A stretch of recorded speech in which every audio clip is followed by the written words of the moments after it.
Hôtel de police de Bobigny, lundi, 10h du matin. Dans le couloir de la police judiciaire, Julia, 23 ans, vient porter plainte. Originaire de Sierra Leone, cette jeune femme a été agressée la veille au soir en rendant visite à une amie. I was raped yesterday night, 11 o'clock. I'm hungry. I'm ashamed. If they see the boy, I will be okay. We must go to jail. Avec l'aide d'une interprète, elle raconte son agression à Lionel, de la section Enquête et Recherche. Alors qu'elle marche dans la rue, un individu lui arrache son sac à main. Mais Julia poursuit son agresseur, ce qui l'entraîne jusqu'à un squat. C'était ça, des maisons sales. Like ghetto, no Quand lights, il n'y avait pas de lumière, c'était très sombre. no person. Il n'y avait personne, pas de passant, personne. Quand j'ai crié, il m'a pressé, il m'a mis ça. My mouth. Il a pressé ma bouche. It pressed my nose. Du coup, il a pressé mon nez également. Il a utilisé quelque chose pour me frapper. Ouais.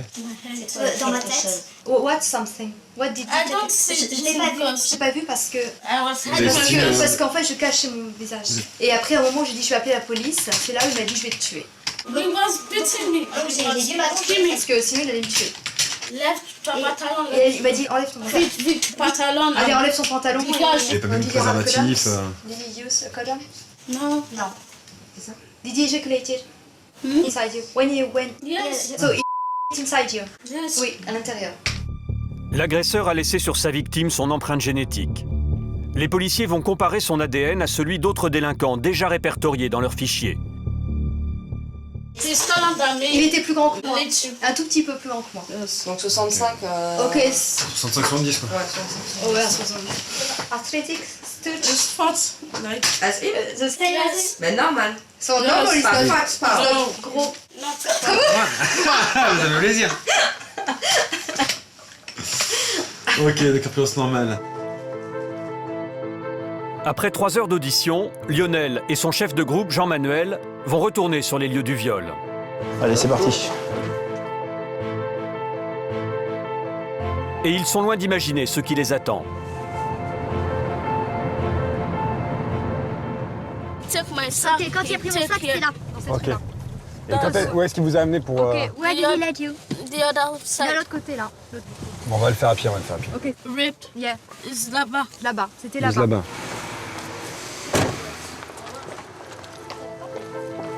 Tout commence dans cette rue. Il est 23h, Julia se fait arracher son sac à main. La jeune femme, déterminée, se lance à la poursuite du voleur, en pleine nuit.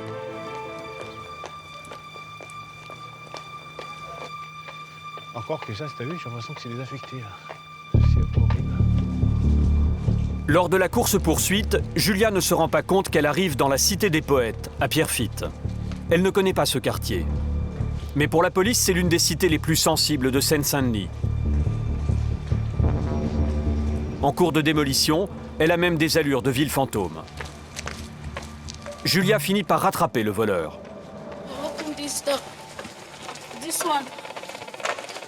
He tried to open it, then I hold him here to give me my sack. Ok, chien. Et je lui ai dit, Yeah, une fois de he plus, je lui ai run. dit, donne-moi mon sac, donne-moi mon sac. He ran to the other Il a- side.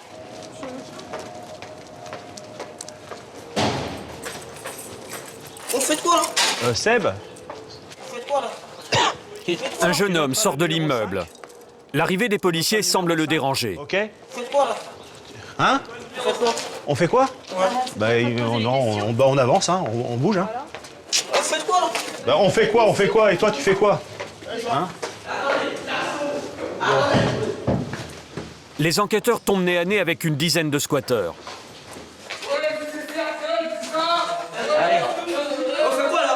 Attends. Quoi là Cassez-vous là Cassez-vous Ça va parler toute la police Non, allez, laisse-nous faire notre boulot. La tension monte. Les jeunes deviennent très menaçants. Les squatteurs ne supportent pas la présence des forces de l'ordre sur leur territoire. Regardez attentivement ce jeune homme à gauche de l'écran. Dans sa main, une bombe de gaz lacrymogène. Pour l'instant, il se tient à l'écart. 2 secondes, ok? Les policiers ne sont pas les bienvenus dans la cité. Les jeunes semblent bien décidés à les chasser. Bon, c'est où? Julia et Jean-Manuel tentent malgré tout de rejoindre le lieu du viol. Attends, viens voir. Mais pour les squatteurs, pas question de laisser la police monter dans cet ascenseur. Quel étage? L'homme à la bombe lacrymogène revient à la charge. Lionel, ici à gauche de l'écran, s'interpose. Dans une seconde, il va recevoir un jet de gaz en plein visage. Les squatteurs disparaissent. Qui c'est qui s'amuse à gazer comme ça? Complètement aveuglé, Lionel est cloué sur place. Oh, hey, tu arrêtes un peu, toi, d'accord? On est là, hey, on est là 2 minutes, ok? La gonzesse, là, on est là pour elle, d'accord? On n'est pas là pour nous, hein? Allez, venez. Hey, Lionel, viens. Lionel, sors, on reviendra après. Hey, tais-toi un peu, toi. Jean-Manuel, le chef de groupe, opte pour la prudence. Il décide de se replier. Bon, allez, va jouer, va jouer. Hey, oh, hey, tu n'as pas à nous dire ce qu'on a à faire, t'as compris? Tu nous dis pas ce qu'on a à faire, toi. D'accord? Ouais, mais ferme-la. Toi aussi, tu fermes... Allez, mollo. Arrête ton cirque, toi. Arrête ton cirque. Arrête ton cirque. Vas-y. Les jeunes ne vont pas s'arrêter là. Ils sont déterminés à en découdre. Après les gaz lacrymogènes, les jets de pierre. Hey, ferme ta gueule. Hey, tu fais ça, on va revenir. Alors arrête ça tout de suite. Alors arrête ça tout de suite. Hey. Vas-y, recule. Laisse-les. Et pour bien marquer qu'ils sont intouchables, les jeunes vont même jusqu'à narguer les forces de l'ordre avec quelques pas de danse, bombe lacrymogène à la main. Hey, c'est un squat, hein. C'est un squat, hein. En se repliant, les policiers pensent avoir évité le pire. Qu'est-ce que tu veux faire, toi, avec ta batte, là? Qu'est-ce que tu veux faire, avec ta batte? Mais l'un des jeunes revient à la charge, armé d'une batte de baseball. Qu'est-ce que tu veux faire, avec ta batte? Touche-moi ça! Vas-y, touche-moi ça! Allez, tu recules. Touche-moi ça! Allez, allez. Touche-moi ça! Allez, lâche-nous la gratte, toi. Lionel garde son sang-froid et met la main sur son arme pour lui montrer qu'il est prêt à s'en servir. Un geste qui fait enfin reculer le jeune homme. Voilà, touche-moi ça! Lâche-nous la grappe, toi. Oh. Oh, c'est des fous, vous! Let's go! Eh, pareil, là, c'est de la merde, allez voir! Allez. Pourquoi?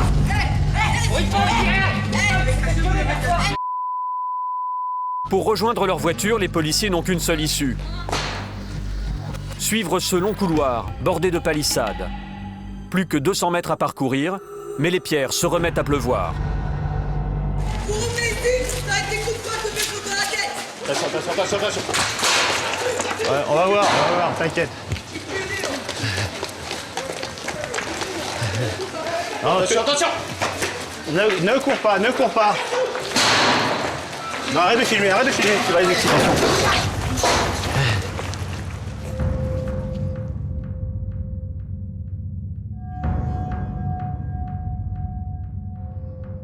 Ça, y a pas de bobo? C'est bon, là, ils viendront plus, là. Et nous, on va revenir. C'est difficile d'enquêter dans ces conditions. Bon, c'est habituel, mais bon... Là, le problème, c'est que comme on ne savait pas trop où on allait, on vient un peu au pif. Dans ces cas-là, faut pas chercher à tenir tête bêtement. Par contre, on va revenir, mais quand on va revenir, on va se donner les moyens. Après, ils iront dire que c'est nous qui cherchons. Que du bonheur. C'est inattendu comme comité d'accueil. Ouais, inattendu, pas trop en fait. Hein. La police leur fait plus peur, la justice leur fait plus peur. Dans toutes les cités, maintenant, c'est pareil. Hein. C'est difficile d'y rentrer. Même pour faire la moindre acte de procédure, faut montrer patte blanche quasiment. C'est presque à nous de nous excuser de venir. Quoi. Non, mais là, ils défendent un territoire. Comme c'est des bâtiments qui sont désaffectés. Qui sont désaffectés, ça doit être un centre de trafic en tout genre. Hein. C'est un squat, un peu ni plus ni moins. Donc pour eux, ils ont peut-être pas envie qu'on mette notre nez dedans. Bon, mais voilà. Mais bon. Vous n'avez même pas eu le temps de dire que c'était pour venir en aide à une victime que vous... Ah, mais ça, si, on leur a dit. Eux, ils s'en fichent complètement. Bah, ça, c'est pas leur problème. Oh, il n'y a pas de victime, hein. Il n'y a que des ennemis, hein. Je trouve qu'ils connaissent même la personne qui l'a violé. Quoi. Julia, choquée par ce qui vient de se passer, recouvre doucement ses esprits. It was there? Yes, it's hot. Does the one who wrapped you? Yes, he know me now. Il m'a vu sur your friend now. You know me? Il m'a vu. C'est celui qui s'est tenu à l'écart, là. So it was the guy who just was... Oui, c'est lui qui s'est mis à l'autre côté. Il avait un sigle sur son blouson bleu. Ah d'accord, ok, ça marche. Ok, parce que... Tout à l'heure, lorsqu'ils étaient dans le hall de l'immeuble, Julia a bien reconnu son violeur. Elle s'est retrouvée nez à nez avec lui. Mais sur le coup, effrayée, elle n'a pas osé en parler aux policiers. Faut qu'il casse les maisons là. Attention là-bas, franchement. Des riverains qui ont assisté à la scène viennent témoigner de l'insécurité grandissante dans leur quartier. C'est pas facile, hein. Nous on a des enfants, vous voyez. On a peur au jeu de demain pour nos enfants. Ah, c'est clair, c'est clair. C'est comme ça. Habiter à Paris, il faut payer cher. Ah, dans Paris, c'est plus cher. Ouais. Sous mes yeux, combien de fois j'ai vu les gens tabassés, être tabassés. Donc voilà quoi. Voilà. Mais la plupart, si vous poursuivez les gars, ils n'habitent pas là. Ils n'habitent pas là. Ils viennent se cacher ici, mais ils n'habitent pas là. Ils viennent faire leur truc ici, mais ils n'habitent pas là. Le lendemain, c'est un vrai plan de bataille qui est mis sur pied. On arrive par là, on va se répartir très vite pour investir cette place-là. Il faut couper cette partie de la cité avec la partie qui est à droite. On fige, on n'est pas d'envolée de mano. Faut pas courir derrière eux là-dedans. En fait, ils ont cassé plein de portes à l'intérieur de communication des immeubles. Ils passent de l'un à l'autre. En général, ils font un guet-apens. Ils te bloquent là et ils te balancent des pierres depuis le haut. Ça va aller très vite. C'est-à-dire on va être vite reniflé. Donc en gros, il faut couper cet accès. De façon à ce que personne nous arrive dans le dos. Le 93, c'est un département qui est par essence un département compliqué où on doit constamment prendre des précautions lorsqu'on travaille, mais c'est un département dans lequel il n'y a pas de zone de non-droit. Vous allez voir que ça va parfaitement se passer cet après-midi. Simplement, on était dans une configuration avec la victime qui n'était pas prévue et c'est pour ça qu'on a rebroussé chemin. Mon groupe avec moi! Afin d'éviter de tomber dans le même guet-apens que la veille, près de 150 hommes sont mobilisés.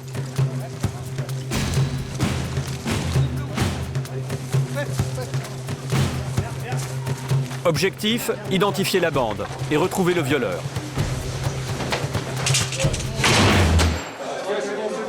Tous les bâtiments squattés sont fouillés. Chaque étage est sécurisé. Fabien, tu t'isoles pas, hein. Chaque appartement visité. Pour l'instant, pas de squatteurs, mais les policiers font tout de même une surprenante découverte.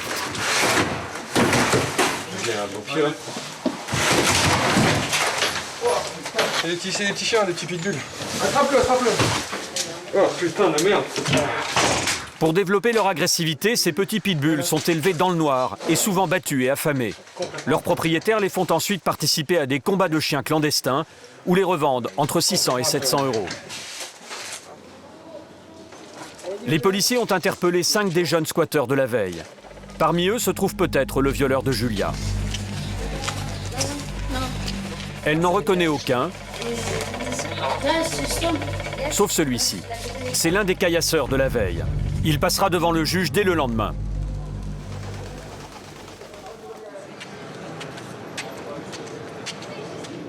La cité est sécurisée. Les enquêteurs vont enfin pouvoir travailler sur la scène de crime. Là où s'est déroulé le viol de Julia. This is where he pressed my neck and he knocked on my head and he pushed me. He said, okay. So he knocked me and he threw it there. Ah, et this side. Ah, ok. Alors la chaise, elle s'est battue avec lui, donc elle l'a tenu, elle a essayé de le frapper avec. Do you know if his blood is in this room? No, because there was no light. Elle a été frappée où et elle a été violée où? Elle peut dire exactement? Elle s'est passée ici, elle s'est couchée là. Hein? Donc c'est this is. The clock. Ok, you are sure? Yes. Elle a étendu là et elle a dit couche-toi là. Les policiers, déjà en possession de l'empreinte génétique du suspect, traquent le moindre indice. Ok, donc là je les ai. Do you see where is the rock he used to? So, he used this also. Ok, don't touch, don't touch. Ils espèrent trouver des empreintes digitales, peut-être sur ce pommeau de douche. Ou sur ce téléphone portable. C'est du violeur apparemment. D'accord, c'est quand ils sont chicorés là-bas, elle a regardé dans son sac. Et elle dit qu'elle l'a vu une perdre et que ça appartient Se retrouver ici à 23h, 23h30 dans un lieu comme ça, à mon avis, j'aurais pas aimé être à sa place. Vraiment pas aimé être à sa place. Heureusement, elle est courageuse, elle a un certain courage physique, hein, mais bon. Qu'est-ce qu'on peut faire contre un gars qui a plus de force qu'elle, hein. I can never forget it. If I see him, I could kill him. I'm not afraid.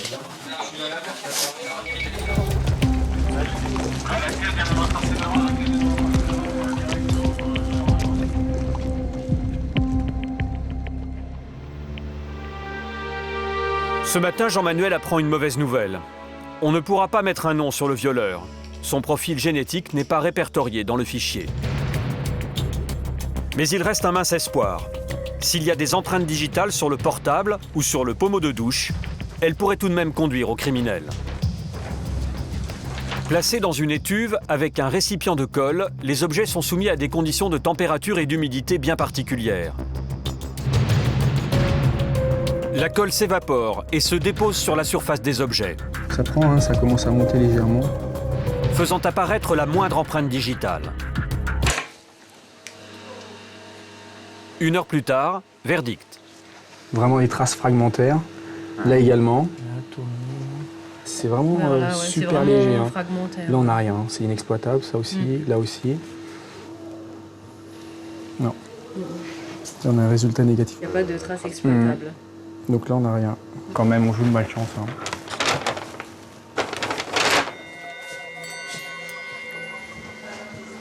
Jean-Manuel, je viens d'effectuer avec Barbara les recherches. J'espère qu'il y a une bonne nouvelle à m'annoncer. Malheureusement, non. Oh, zut. On n'a rien. Rien du tout. On n'a rien. Que du fragmentaire sur le pommeau de douche. Et sur le téléphone portable, j'ai rien. Voilà. En tout cas, je te remercie. Hein. Je te fais le rapport et je te reconstitue les scellés par la suite. Ouais, mais t'es gentil. Merci encore. Allez. Ok. Bon. Well. Mais avec le temps, les enquêtes de ce type finissent souvent par être élucidées. En région parisienne, près de 2 auteurs de viols sur 3 sont interpellés.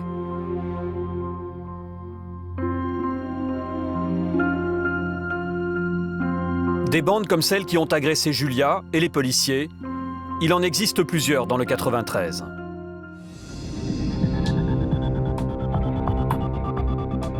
En Seine-Saint-Denis, ces bandes se disputent souvent le marché de la drogue. Pour en contrôler la vente, les trafiquants n'hésitent pas à s'entretuer. Comme ce soir-là, à la cité des Baudottes, à Sevran. Un sanglant règlement de compte vient d'avoir lieu. Bilan, 1 mort et 2 blessés graves. On voit du sang, tu vois. Il y a tout juste 1 heure, 2 hommes à scooter, cagoulés et équipés de gilets pare-balles ont ouvert le feu. Leur cible, 2 trafiquants d'une bande rivale qui se trouvaient dans cette voiture. 14 impacts. Calibre de type 9 mm. C'est du calibre 12. Non. C'est pour les sangliers, voilà. Voici les armes utilisées par les tueurs. Un pistolet mitrailleur de l'armée tchécoslovaque, une arme de guerre. Mais aussi un fusil à pompe, à canoncier. Il y a du sang dessus déjà. Les enquêteurs doivent le décharger, une opération délicate. Alors n'oublie pas qu'il y a une cartouche en vrai. Voilà. Je vais faire comme ça. Fais gaffe parce que parfois ils sont faits pour tirer directement au chargement. Bah, écoute, et en secouant vers le bas. Écoute, je n'arrive pas à baisser le jet de chargement. Il suffit que l'arme se soit fait rouler dessus ou je sais pas quoi, ou qu'il y ait un dysfonctionnement et... Et ça peut pas percuter. J'ai arrêté de jouer avec ce truc. Et en plus, je veux qui pas... nous fait tous flipper là. Je veux pas... Et le levier de déblocage, il est où là-dessus? Et arrête de jouer avec cette pompe, je te dis. Écoute... Ah. Putain la vache. Voilà. T'as peur, hein? Malgré leurs armes de guerre et leur puissance de feu, les motards ont raté leur cible. Les occupants de la voiture qui ont essuyé les tirs ne sont que légèrement blessés. Les rescapés décident alors de régler leur compte à ceux qui ont tenté en vain de les assassiner. Ils se servent de leur voiture comme d'une arme pour percuter le scooter. Les 2 motards, grièvement blessés dans leur chute, tentent de s'enfuir de la cité à pied, mais ils sont rattrapés par des jeunes du quartier et lynchés. Je sais pas si c'est le conducteur ou le passager qui était là. Enfin, un des deux a atterri ici. L'un des 2 sera achevé dans un déluge de violence, avec cet énorme bloc de béton. C'est de la barbarie, c'est... voilà. Je regarde juste le poids qu'il fait, franchement c'est colossal. L'homme décédera quelques jours plus tard. C'est de plus en plus violent. C'est-à-dire que les enjeux de l'économie souterraine du stupéfiant sont tellement grands que voilà, on s'achemine petit à petit vers ce qui se passe aux États-Unis, je pense. Ce genre de règlement de compte meurtrier sur fond de trafic de drogue fait partie du quotidien de certaines cités de Seine-Saint-Denis. Selon la police, la plus violente de toutes, c'est le clos Saint-Lazare, à Stein.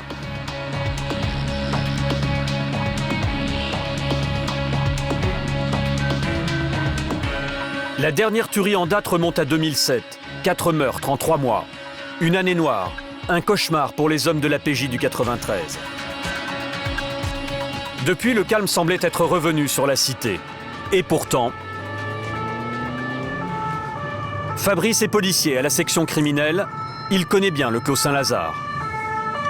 Le cortège des homicides qui accompagnent le trafic de stupes. C'est vraiment la particularité du clos, quoi. C'est-à-dire que dans d'autres endroits, effectivement, il y aura du trafic. Mais il n'y a pas ce cortège de violence, quoi. Les gars, ils vont pas se tuer.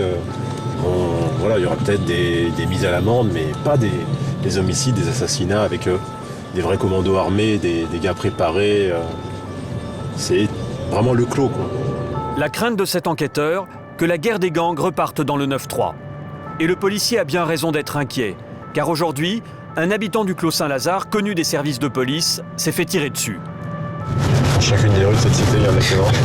Le clos Saint-Lazare est connu pour ça, quoi. Même dans d'autres cités, quoi. Souvent, ils en parlent et disent ouais, au clos, c'est des fous, quoi.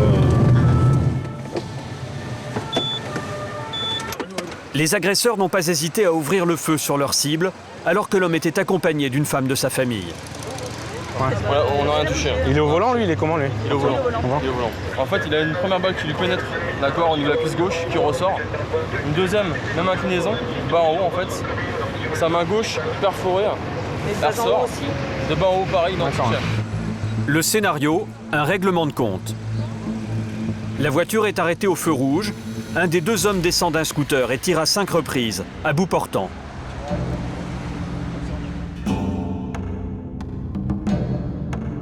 L'homme est grièvement blessé. Les pompiers vont tenter de le sauver. La victime gît par terre, encore consciente.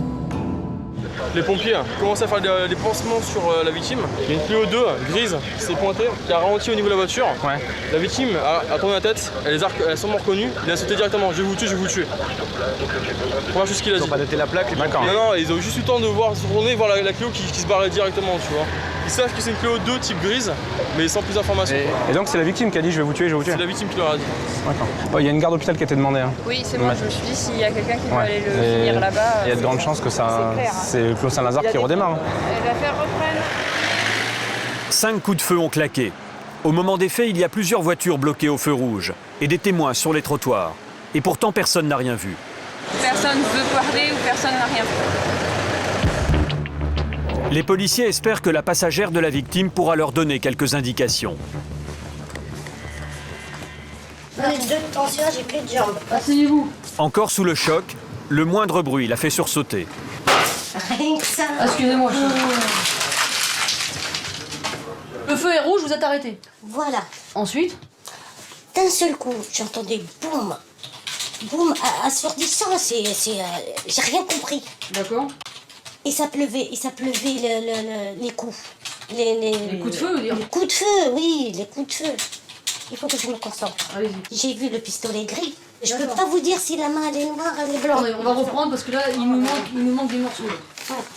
Vous inquiétez pas, c'est pas grave. Ça va aller?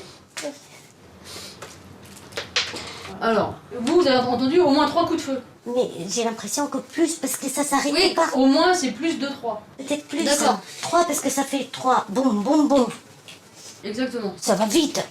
Mais moi, pour moi, je sais pas si c'est le traumatisme ou quoi, j'entendais plus. Et je crois que j'ai vu le pistolet au dernier coup. C'est plat comme ça, là? C'est gris. Voilà, plat comme ça. D'accord. Plat comme ça. Jusque-là, je ne savais même pas si c'était ce que j'assiste, si c'est vrai, si c'est faux, si c'est quoi ça? Il a des ennemis d'après vous ou pas? Il a des problèmes? Ça, madame. Vous savez pas? C'est gentil, vous lui demandez à lui. Ben on lui demandera, mais je suis obligée de vous poser la question. Je ne sais pas du tout. Je ne sais pas du tout. D'accord. Je m'occupe de ma petite famille, mes enfants, mon travail, moi, le reste, je sais pas. sais pas. C'est sûr qu'il doit avoir des ennemis hein, pour lui tirer comme ça. Sur les lieux de la fusillade, la police scientifique est présente. A priori, rien de très probant pour le moment. Ouais, on est sur du 9 mm du LG, ouais. C'est bon? Ouais, c'est bon, on peut y aller. Moi, je pense que le mec, il voulait lui donner une leçon, c'est tout. Il voulait pas le buter. L'enquête semble piétiner, lorsque tout à coup, une jeune femme et un jeune homme arrivent sur les lieux du drame. Ils connaissent la victime et veulent récupérer des affaires restées dans la voiture. C'est la propriétaire. Est-ce que c'est possible que je récupère les trucs qu'il y a dans la voiture demain? Demain, vous pourrez. Ah oui? Vous m'appelez demain, c'est ça? Ouais, demain à la première heure. Je peux avoir vos coordonnées au cas où? Par rapport à vous êtes qui? D'accord, ok. Patrick, stagiaire à la crime, est surpris par le sang-froid et le calme de la jeune femme. Il vient de se faire tirer dessus et comme si de rien n'était. Normal quoi, le truc normal. Le mec, je le connais pas, mais bon, après, excellent quand même. Tu vois que t'as des femmes qui sont habituées à plus ou moins certaines choses, hein, maintenant. Ici, le problème, c'est les règlements de compte. Nicolas fait une petite mise au point avant de les laisser partir. Par contre, pas de représailles. Hein? Non mais attends, regarde-moi. Hein? Là, il est à l'hôpital, il est au bloc. Ok? Si vous savez qui c'est, vous balancez les noms, les gars. Faites pas les cons, on va pas repartir à l'époque, c'est pas comme ça, monsieur. Je sais très bien que c'est comme ça, mais on va pas repartir. Écoute, on va pas repartir à l'ancienne époque des hein, et toute la compagnie. Ça, il faut arrêter maintenant, les conneries, d'accord? Non mais regarde-moi dans les yeux. Essaye, laisse-le, pour l'instant il est au bloc, c'est juste les jambes. C'est juste les jambes, ils ont pas voulu l'abattre, ok? Alors je sais pas s'il y a un message que vous voulez passer, mais pas de représailles. Si vous savez qui c'est les gars, vous nous dites. Non, je sais pas qui c'est. On sait pertinemment que s'il y a un match retour, c'est vous qu'on va les trouver. Allez pas vous foutre dans la merde les gars. Bon allez, bon courage.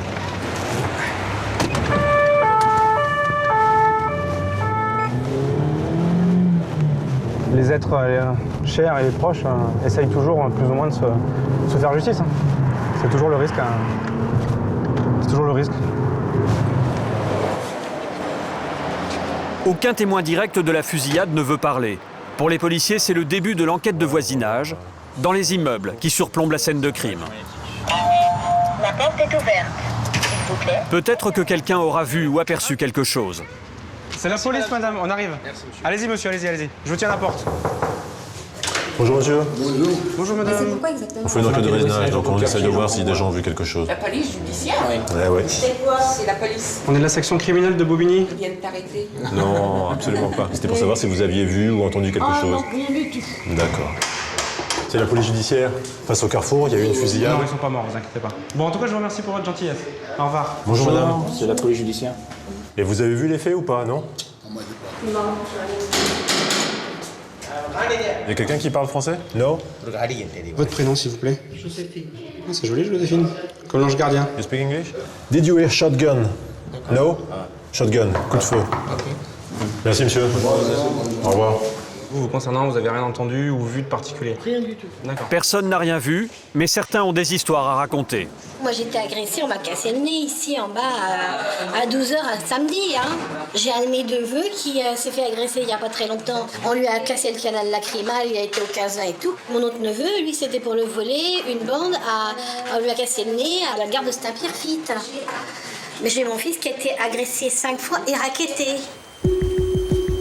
Nicolas retrouve une ancienne connaissance. Ah, madame Le Chenadec, je vous avais pas reconnu. En tout cas, c'est bien, vous avez l'air un petit peu mieux que les dernières fois qu'on s'est vu, ouais. Une dame qu'il a eu à entendre dans une tragique affaire. Vous voyez cette plaque en hommage à Jean-Jacques Le Chenadec, village agression le 7 novembre 2005. Mon mari a été frappé au visage. Et vous n'avez aucune idée de la raison pour laquelle il s'est fait agresser? Je ne sais pas pourquoi. Et donc, mon mari avec son ami, ils étaient restés là, puis il y a un jeune qui est passé devant eux, il leur a demandé qu'est-ce qu'ils voulaient et qu'est-ce qu'ils pourraient rester là. Puis il l'a frappé violemment et s'est retrouvé au sol.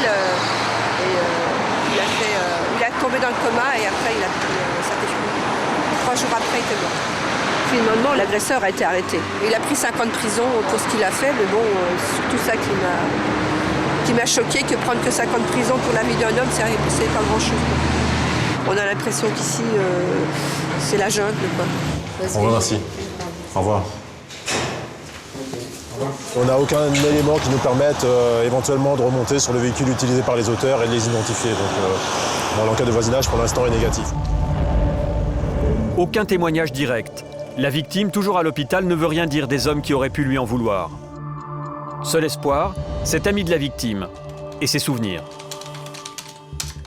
Il vous a pas dit qui avait commis cet acte ou qui, s'il avait des soupçons éventuels sur... Non, il m'a dit qu'il savait pas, parce que je lui ai demandé c'est qui, il m'a dit c'est qui. Il a commencé à s'énerver. Qu'est-ce qui peut avoir conduit personne à vouloir abattre? Bah, je sais pas, le mec, franchement, je sais pas.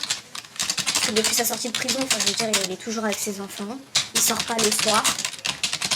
Je veux dire, c'est un étranger. Il a pas d'amis.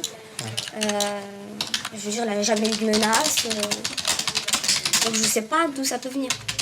Elle est catégorique. Son ami n'a plus rien à faire avec le milieu des trafiquants de drogue. Nicolas essaye de lui faire comprendre que garder le silence pourrait bien lui apporter de graves ennuis. Tout le monde est muet dans cette affaire. L'issue aurait pu être beaucoup plus dramatique. C'est pas anodin. Non, bah, je sais très bien, ne vous inquiétez pas, c'est pas parce que vous me voyez calme comme ça que... Bah, c'est vrai qu'on vous trouve un petit peu calme maintenant, alors, parce que vous êtes habitué, alors je dis pas que c'est un voyou, il l'a été. J'essaie pas de vous mettre la pression, et j'essaie pas de vous faire de la peine ou quoi que ce soit, ou de vous choquer, non mais je vous le dis. Après, je sais pas, vous avez 2 enfants, vous êtes jeune, vos enfants sont jeunes, je sais pas s'ils ont envie de grandir sans... Après, on peut peut-être même penser que vous pouvez être la cible de... Bah oui, parce que si j'aurais fait ça avec ma mère, j'aurais pu être là avec les enfants, je veux dire...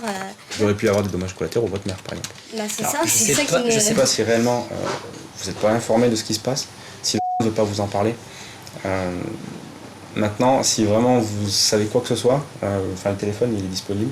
C'est parce qu'on aurait la police, elle fait quoi? C'est que si personne parle, vous voulez qu'on fasse quoi? Les enquêteurs vont tenter de faire parler la voiture. Direction la Fourrière.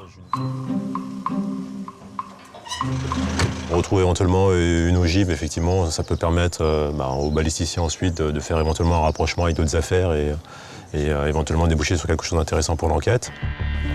Les balles retrouvées dans le véhicule pourraient donner des indications sur l'arme utilisée. La jeune femme doit assister à la perquisition. C'est la loi. Pour l'instant, il y en a encore, t'as vu aucun projectile là. Non, il y en a un derrière, mais sous le siège. Je pense qu'elle est passée comme ça. L'une des balles a traversé le siège conducteur et est allée se loger dans la console centrale. Pour récupérer le projectile, les policiers doivent la démonter. Derrière l'air conditionné. Et pour la première fois, depuis le début de l'enquête, ils vont tomber sur un élément très intéressant. Vraisemblablement, il y aurait une arme à feu. Tu la vois? Ouais, il y en a une, mais alors pour l'attraper, ça va pas être... Tiens. Le problème, c'est que ça me pète à la gueule, ça. Mademoiselle, vous pouvez venir à l'instant? Il y a un calibre dedans, donc... ouais, il y a un calibre, ouais. Non. Si, vous allez voir. Si, il y a un calibre. Je peux voir? Ouais, bien sûr, vous allez voir, vous êtes là pour ça. Il va la sortir, mon collègue, et vous allez voir. De l'autre côté? Ouais. Ok, il va la sortir, restez là. Il va le sortir. Ah, derrière ça? Ouais, derrière ça. Il est là. J'imagine que c'est pas à vous. Je vais faire quoi avec ça? En sachant qu'à mon avis, il va s'expliquer là-dessus. Ah bah, je pense que si. Voilà, il y a pas de... Déjà, il va m'entendre déjà. Ça replace un peu l'affaire dans son contexte. Ce qu'on disait déjà auparavant, on pensait que c'était certainement lié à un règlement de compte et que et la victime et les auteurs gravitaient dans un certain milieu, notamment tout ce qui concerne le trafic de stupéfiants. Exception faite de l'arme retrouvée dans la voiture, les enquêteurs ont récupéré 2 balles provenant de la fusillade. Il faut maintenant les faire analyser. Direction Quai de l'Horloge, à Paris. Au laboratoire technique et scientifique de la préfecture de police. C'est à Dominique, expert en balistique, de jouer maintenant. Il doit vérifier si l'arme de la fusillade a déjà été utilisée sur un autre crime, ce qui permettrait peut-être aux enquêteurs de remonter jusqu'au tireur. Le projectile, lui, est expulsé de l'arme par l'intermédiaire du canon. Il faut savoir que le canon est rayé à l'intérieur. Donc le métal, qui est quand même un métal malléable, va imprimer les rayures du canon. C'est un peu l'empreinte digitale du canon. Ainsi, chaque canon laisse sa signature sur chaque balle tirée. Deuxième étape, l'analyse des douilles récupérées sur les lieux de la fusillade. Donc en l'occurrence, c'est une percussion ronde, donc circulaire, et le dessin est rond, circulaire. En recoupant toutes ces informations, l'expert obtient la carte d'identité de l'arme utilisée. Ici, c'est un pistolet de marque chinoise. Donc, photo de l'arme. chinois. Le Norinco peut être une des armes qui a percuté et tiré les balles dans cette affaire. C'est une arme classée en première catégorie, donc c'est une arme de guerre. Une information capitale, mais cela ne suffira pas à remonter jusqu'au criminel. L'enquête du Clos Saint-Lazare n'avance pas très vite, mais les policiers tiennent une bonne piste.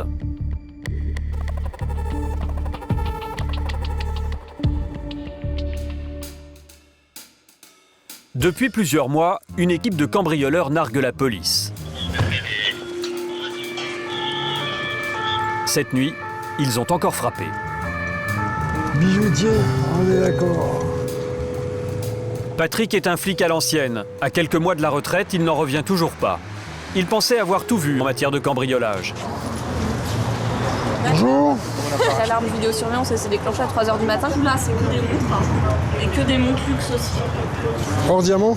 Hors diamant, ouais. En sachant que là, quand il y a les prix sur ces colliers-là, c'est 3 000 €. Ouais.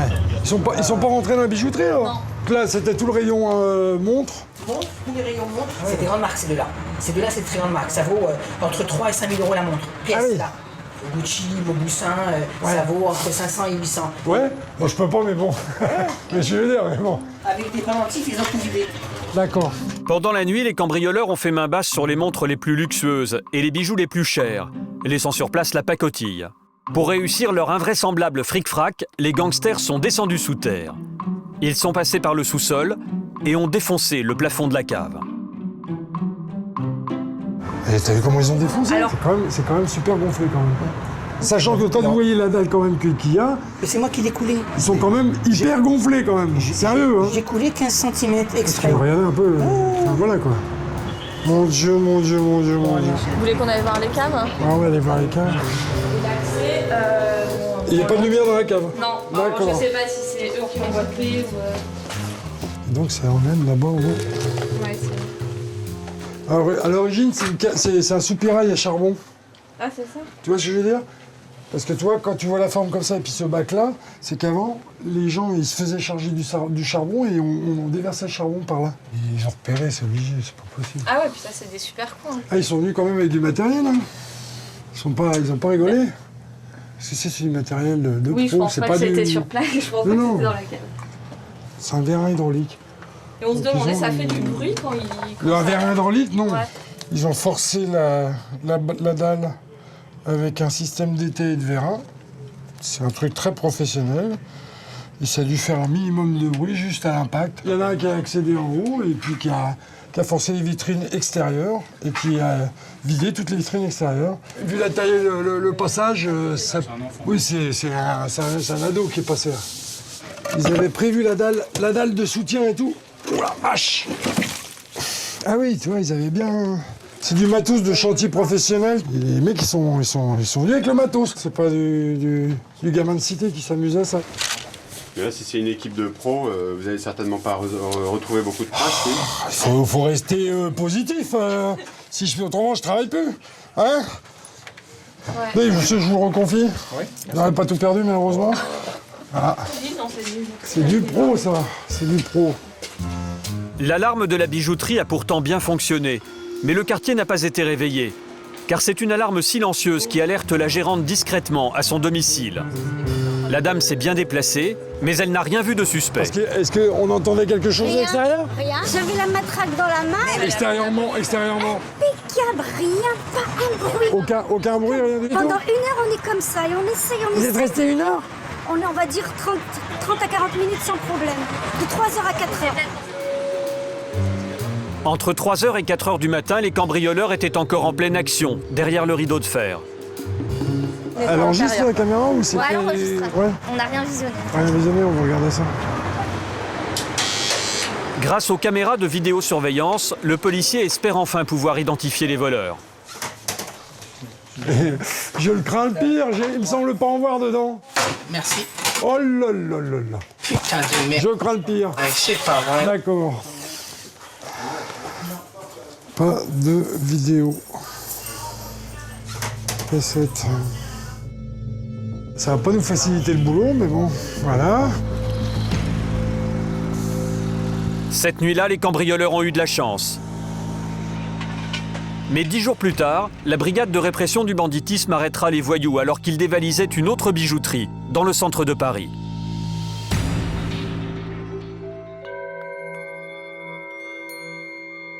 À l'hôtel de police, un événement va relancer l'enquête sur la fusillade du Clos Saint-Lazare. Le scellé de fin et la réquise pour l'IJ. Un corbeau a glissé dans la boîte aux lettres de la PJ des révélations. Une lettre anonyme. Vous avez un stylo, c'est moi? Ouais. Monsieur le commissaire. Ouais, Stéphane, on y va. Monsieur le commissaire. Mardi 16 mars, vers 12h45, virgule, à la hauteur du supermarché. J'ai été témoin de l'agression d'un conducteur par un homme casqué qui a tiré. L'auteur de la lettre affirme avoir été témoin de la fusillade et livre aux policiers le numéro de la plaque d'immatriculation du scooter des tueurs. Immatriculé. J'espère que ce renseignement vous sera utile. Selon la plaque, le propriétaire du scooter serait donc un jeune homme d'une vingtaine d'années. Mais pour les enquêteurs, la piste est plus que douteuse. Prends la précaution de cacher le visage, de mettre des gants, de t'habiller en noir, d'opérer très rapidement, de te sauver, d'être pas filmé, d'être quasiment pas vu. Et tu veux utiliser ton scooter immatriculé à ton nom.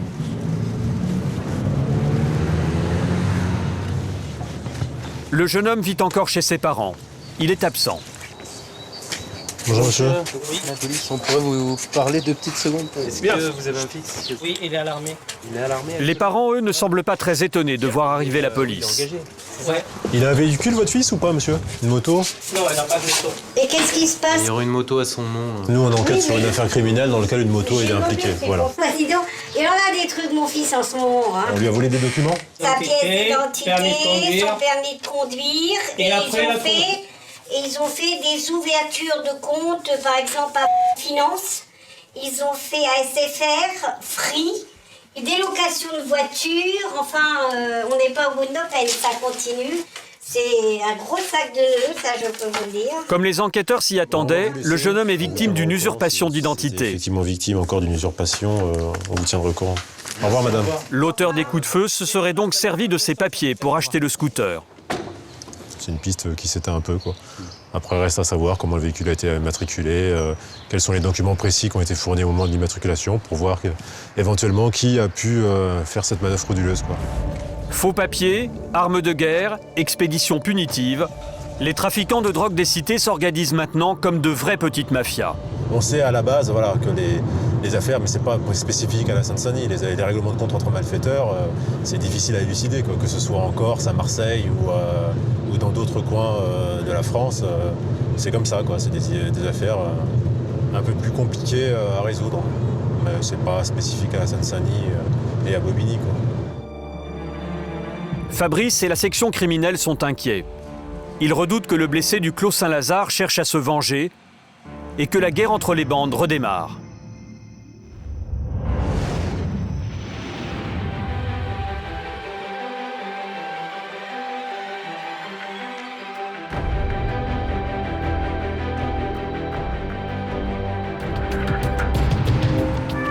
Il est 21h30 lorsque les pompiers d'Épinay-sur-Seine reçoivent un appel d'urgence.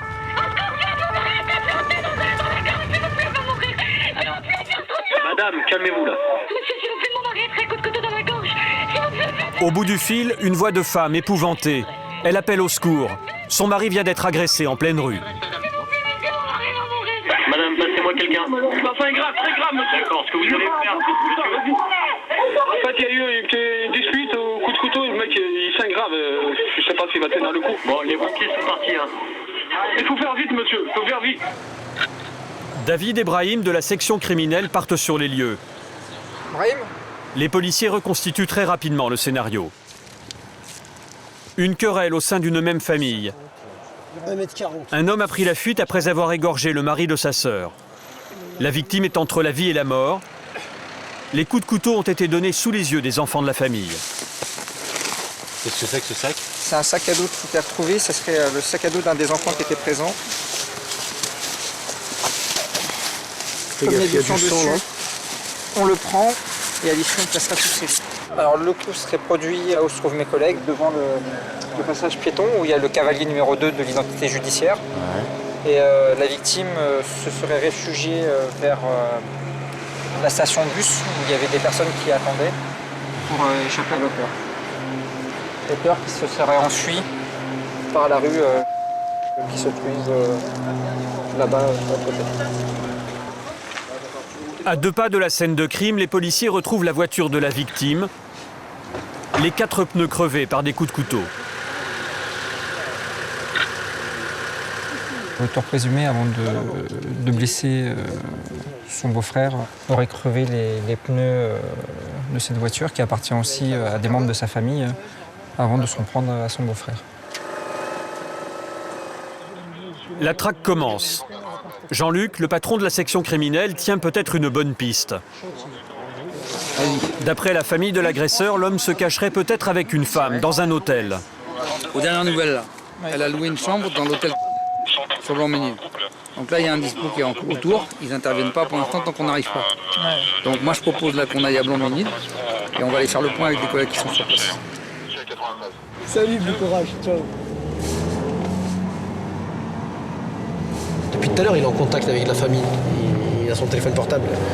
Il a même 2 téléphones portables.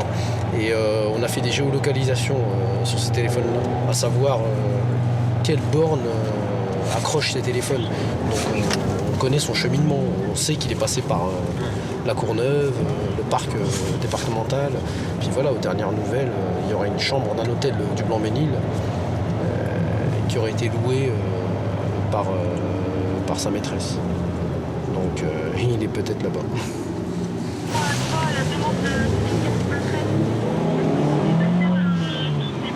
Brahim et Jean-Luc de la PJ du 93 retrouvent leurs collègues en planque devant l'hôtel.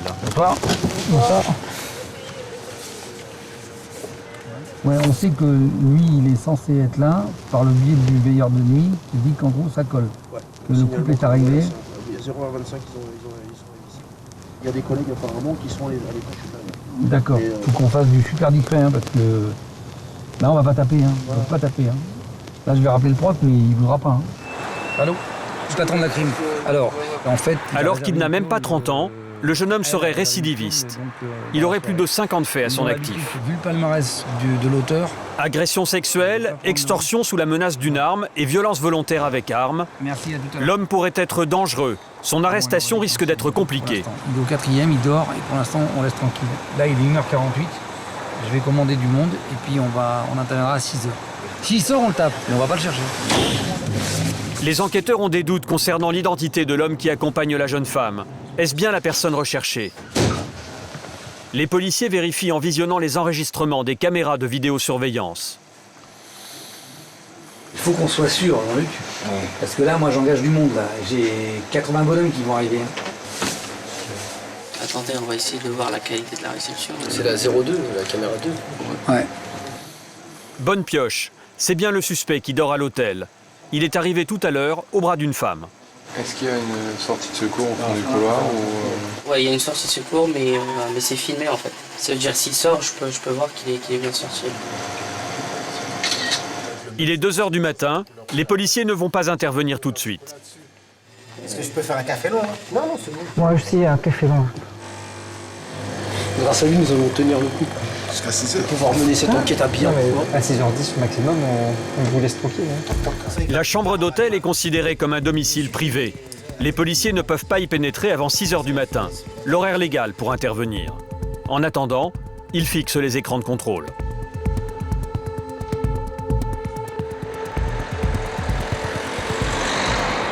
À la PJ non plus, on ne s'endort pas. Un témoin capital est entendu. Il a assisté à toute la scène. Comment? C'est même lui qui a prodigué les premiers soins sur la victime, en écoutant les conseils des pompiers. Madame, passez-moi quelqu'un. En fait, il y a eu une dispute au coup de couteau, le mec il saigne grave, je sais pas s'il va tenir le coup. Ça saigne grave, très grave, monsieur. D'accord, ce que vous allez faire, vous allez prendre quelque chose de propre, d'accord? Et vous allez l'appuyer sur sa gorge. D'accord. D'accord, vous appuyez là où ça saigne. D'accord, ok. En fait, il s'est levé, tombé, et pissé du sang en fait. Et secours, donc je me suis rapproché de la victime. Voilà, ouais. Il y avait sa femme à mes côtés, en train de pleurer, il y avait ses enfants qui étaient traumatisés. C'est là que vous avez appris que c'était le père des enfants, et voilà, etc. Ouais, c'est là que j'ai compris que Vous m'avez raconté qu'en fait, ils proviennent du... Voilà. Ils traversent, la femme vient se réfugier à côté de vous avec les enfants, ok, et eux ils continuent devant sur les voies de bus, et c'est là ça commence à se battre. Est-ce que c'est l'auteur, le porteur du couteau qui va au contact des autres, voilà, ou est-ce que c'est les autres qui viennent? C'est l'auteur avec un couteau. Et là en fait Voilà, il s'est acharné sur lui, là, sur lui, ouais. Ouais, ok. Après il commence à lui mettre du coup de couteau, soit au dos, soit... En fait il voulait l'atteindre à tout moment en fait. Et c'est là qu'elle a... Il a planté, il a piqué, il a fait quoi? À la gorge.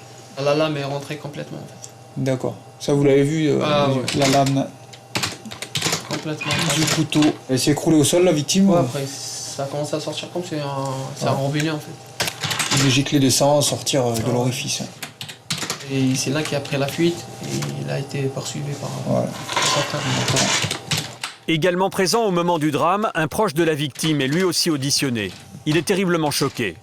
Il cherche ses mots et des explications qu'il ne trouve pas. Pourquoi s'en est pris à ton frère? Et je peux pas exprimer ce qui s'est passé.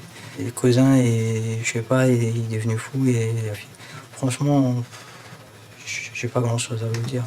Il a pété un câble, il a commencé à attaquer tout le monde, il a menacé tout le monde. Il faut lui planter tout le monde. C'est pas l'alcool qui l'a rendu comme ça? Il boit tous les jours. Et il n'a pas d'argent et tout. Il vit tout le monde, il gratte tout le monde tout le temps.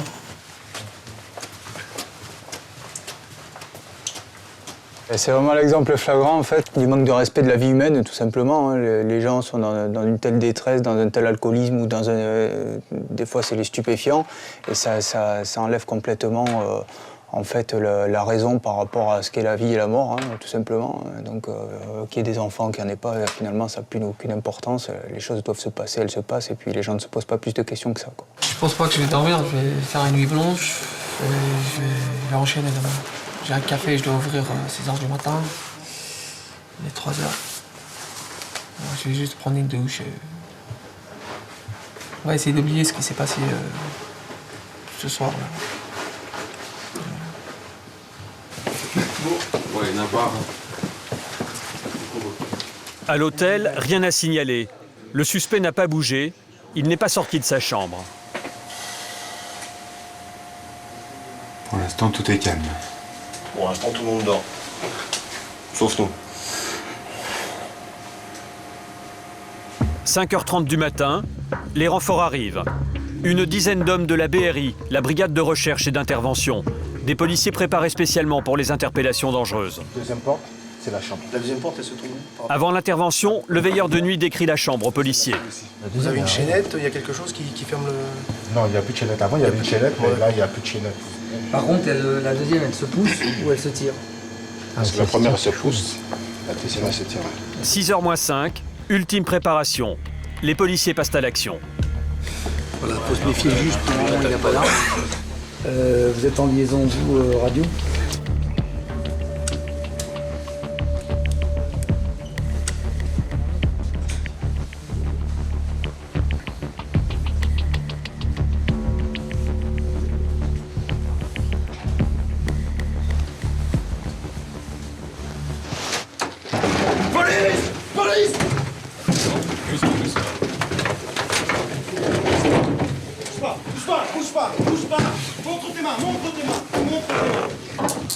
Et les armes?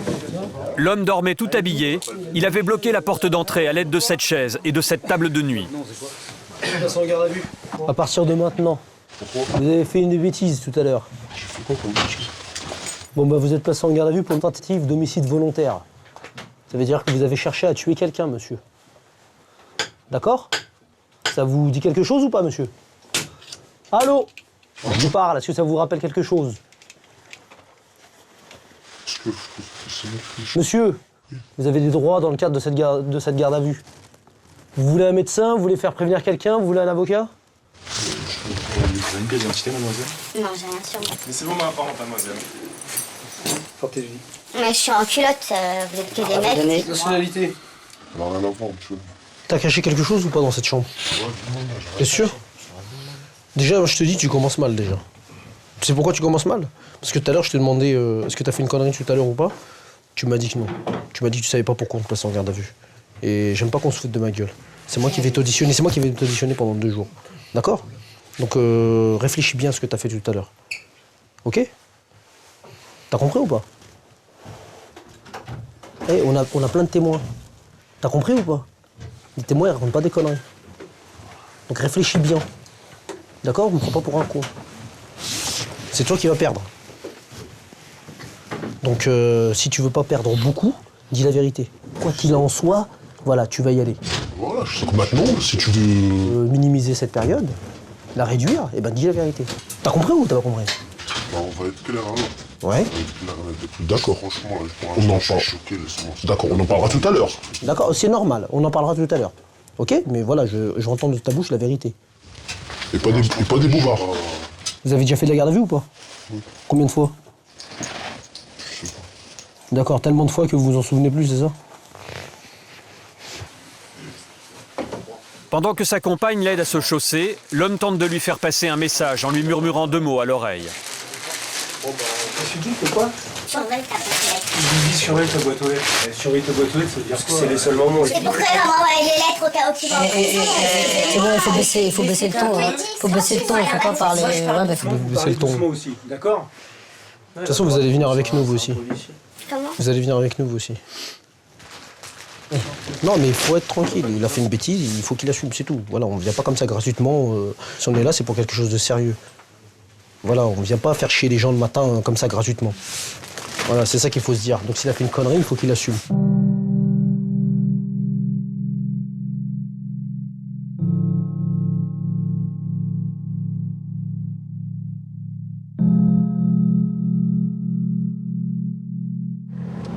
« 50 faits à son actif, donc ça veut dire 50 gardes à vue. C'est une personne qui est rodée aux techniques policières, qui connaît la musique. » Pour Brahim, la garde à vue du suspect s'annonce complexe. Ce n'est pas la première fois qu'il est interrogé par des policiers. Il connaît bien la procédure.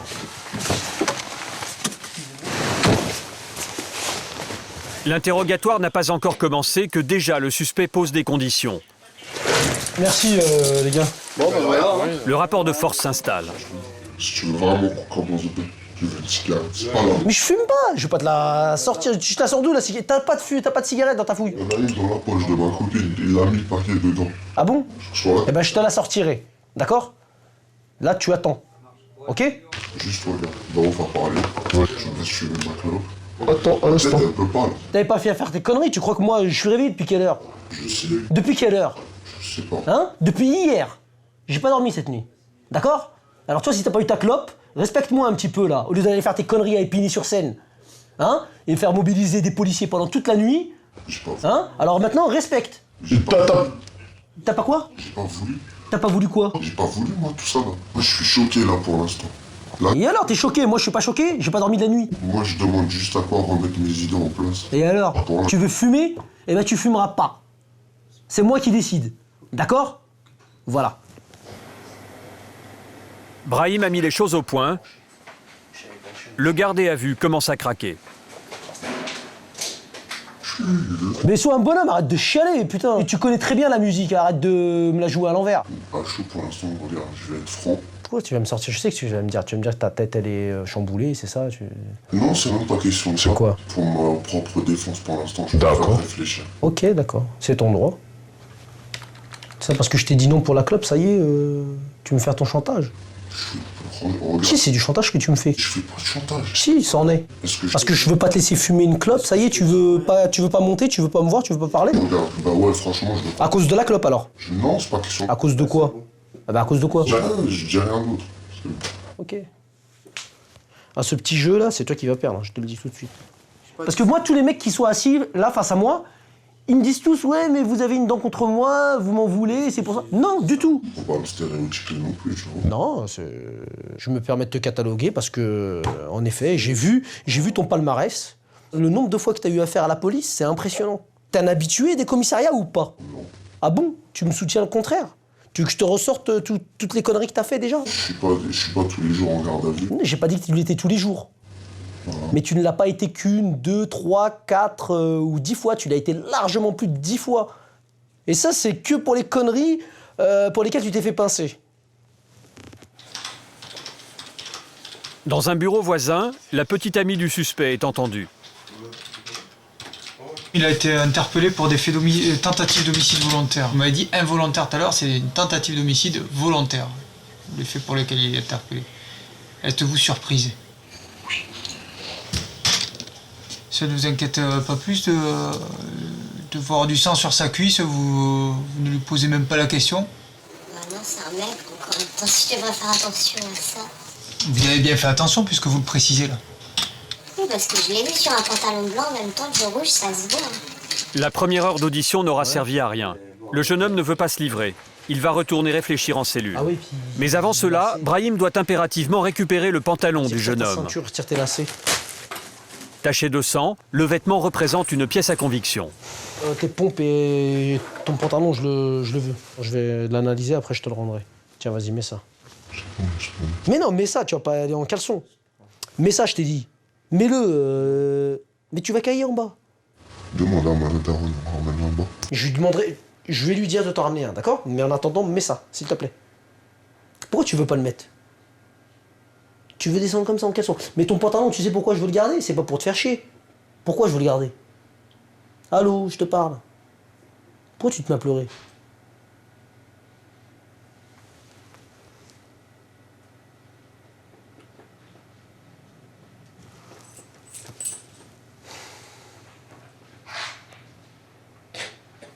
Eh garçon, ressaisis-toi là. Ok? Ressaisis-toi.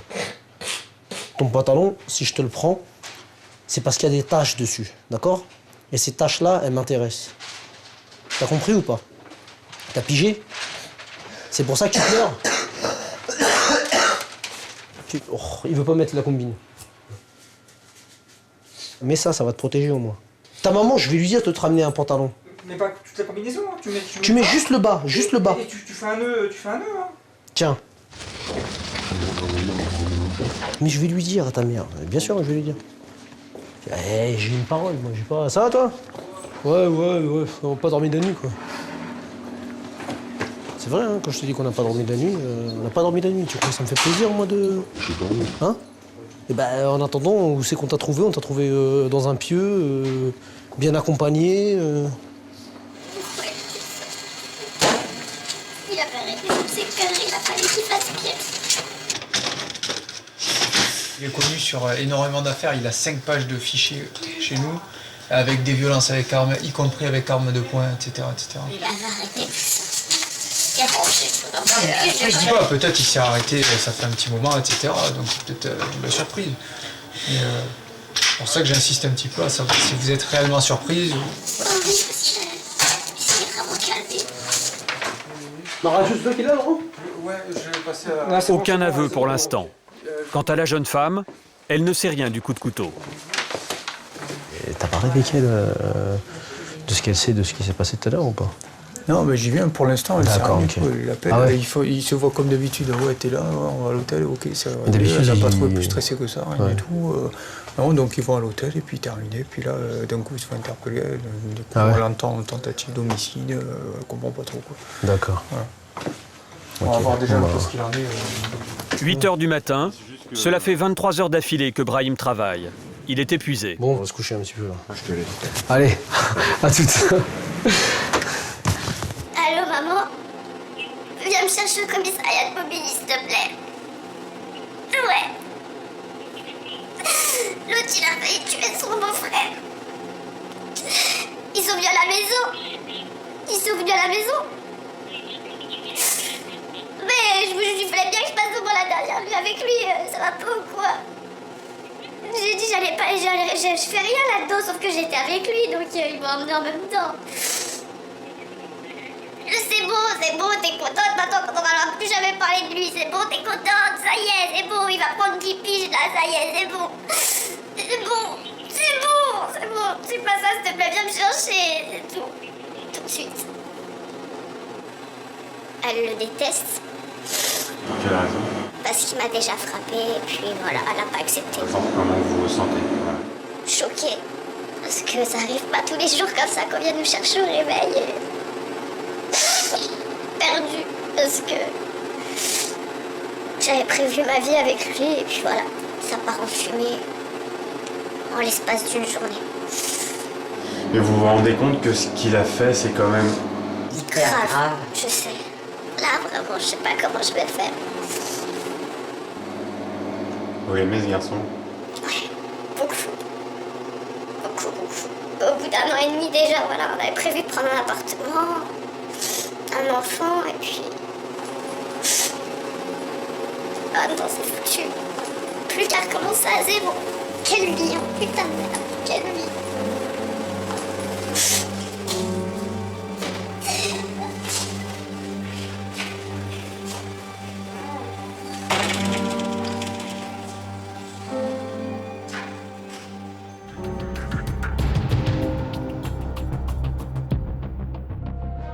Oh, clandestin, ta carte de séjour. Ça va, David? Tu vas bien? Ta carte de séjour, tu l'as renouvelée? Salut, tu vas bien? Pour les UMJ. 9h du matin, il faut accélérer la procédure, car ce soir, le suspect doit passer devant le juge. La course contre la montre. Ouais. Faut pas perdre de temps parce que pour ce soir, il faut qu'il soit déféré. Eh les gars, on a besoin de vous, la France a besoin de vous. UMJ, Jean Verdier pour la mise en cause. Ok? Merci les gars. Eh, c'est chaud, cette semaine c'est chaud cette semaine. Et il reste encore aux policiers un nombre impressionnant de tâches administratives à accomplir. Chaque pièce à conviction doit être placée sous scellé. Il faut aussi rechercher l'arme du crime, rédiger les procès-verbaux relatant toutes les auditions, toutes les investigations menées depuis le début de l'enquête. On est dans la bonne voie là, en espérant qu'il n'y ait rien d'autre. La moindre erreur peut démolir toute la procédure et entraîner la remise en liberté du prévenu. Il y a encore plein de trucs à faire. Vas-y, mais on va le faire, t'inquiète pas. Franchement, Soka, perds pas de temps avec le rapport. Si tu veux, je te donne un... J'ai tout fait cette nuit, je suis à jour. Oh, t'es dingue, t'es pareil. Vous avez pas dormi du tout? Si, j'ai dormi 3 heures sur un canapé. Là. Allô? Qui ça, le médecin qui t'a accordé que ce temps-là? Mauvaise nouvelle pour l'enquête. La victime, grièvement blessée, est trop faible pour témoigner. Le médecin, il a donné que 5 à 10 minutes à Fred pour pouvoir l'auditionner. Il me fera un PV voilà. expliquant pourquoi on peut pas l'entendre. Il va faire retour au service, il va rapporter avec lui le certificat médical. Une nuit sans sommeil, 3 mois qu'on en a ras les baskets. Voilà, il faut tenir le coup, c'est le 93, c'est comme ça. On y est, on l'a choisi, on y est et puis on y reste. Oui, allô? Cela fait 7 heures que le suspect est enfermé dans sa cellule. Il est pas mort, hein, t'inquiète pas. C'est bon, il est en salle de réveil. Pour détendre l'atmosphère et montrer qu'il est de bonne volonté, Brahim lui offre cette fameuse cigarette tant attendue. C'est bizarre, tu vois, c'est un peu flou pour moi tout ce qui s'est passé hier. Je sais que c'est pas bien, je sais que c'est grave. Qu'est-ce que t'as fait hier? Je me suis battu avec mon bouffe. Et alors, qu'est-ce que tu l'as fait? Une altercation à la bouche, tu vois. Je me suis retrouvé par terre et j'ai essayé de me défendre comme j'ai pu. Mais je mens pas. Non, je te crois, Donc voilà, tu vois. Je suis démené comme j'ai pu, j'ai pas fait...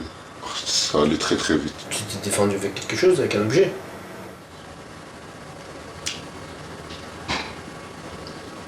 Je sais plus. Ah bon? Ouais, tu vas faire un effort, un sujet, hein, parce que tu te souviens de pas mal de choses intéressantes et sur la chose la plus importante. Donc là, je risque 10 ans. Non, il était pas mort. Pourquoi tu penses que tu risques 10 ans? Ça se trouve à la fin du procès, tu vas me dire il est mort. Non, tu me crois pas. Si je te dis qu'il est pas mort, c'est ma parole de bonhomme. Je vais pas te mentir. Pourquoi je vais te mentir? S'il était mort, ce serait pas une tentative, ce serait un homicide volontaire. Non? C'est très bien que la qualification du fait. Ça peut changer. Tu connais bien la musique, est-ce que je vois? Tu me crois pas? Soka, c'est Brahim, tu peux venir dans mon bureau s'il te plaît? C'est lui qui gère le dossier, je lui ai rien dit, t'as bien vu, je lui ai juste demandé de venir dans le bureau. Demande-lui. Bonjour. Il y a une question à te poser. À moi? Ouais. Oui? De quoi lui? Le mec? Ouais. Attends, je vais poser chez l'enfant. Dis-lui le nom, donne-lui le nom. La victime? Oui. Ouais. Je lui dis? Ouais, tu peux lui dire. Ouais? Ouais, vas-y, je lui dis. Ouais, tu peux lui dire, il me croit pas, je lui ai dit ce qu'il en était, il me croit pas. Pour l'instant, son état est stable. Hein, et ses jours ne sont plus en danger. Ça te convient? Tu me crois maintenant ou tu me crois pas? Cette affaire-là, ce sera peut-être un coup d'arrêt à toutes tes conneries, et puis ça t'aidera peut-être à te remettre dans le droit chemin et d'arrêter de faire tes conneries, et puis c'est tout. J'ai compris, au bout d'un moment. Voilà, bah tant mieux, mais voilà. T'as fait ça peut-être sur le coup de la colère, etc. Tu t'en expliques, ok? Voilà, et puis toi, il faut continuer, t'as tout l'avenir devant toi, t'es encore jeune. Brahim a réussi à mettre le suspect en confiance. la situation commence à se débloquer. L'interrogatoire peut commencer. Durant l'audition, l'homme reconnaît bien s'être battu avec son beau-frère. Mais selon lui, il ne s'agit pas d'une attaque préméditée.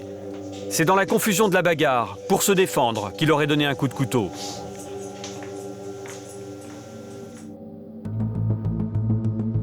Après avoir passé la journée à l'hôpital, au chevet de son mari, la femme de la victime est auditionnée. J'avais vraiment du sang partout, parce que mon manteau,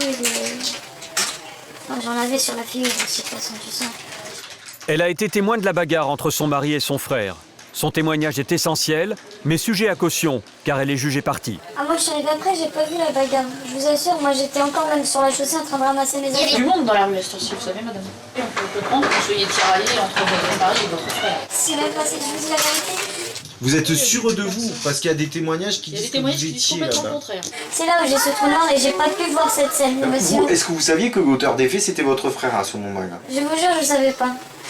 Sur les faits, cette jeune femme très choquée n'apporte rien de nouveau.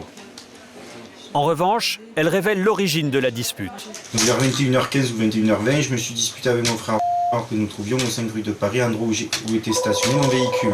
Sur quoi portait votre dispute? Je lui dois de l'argent. D'accord. J'avais acheté des trains avec et je lui ai dit que j'allais le rembourser, voilà.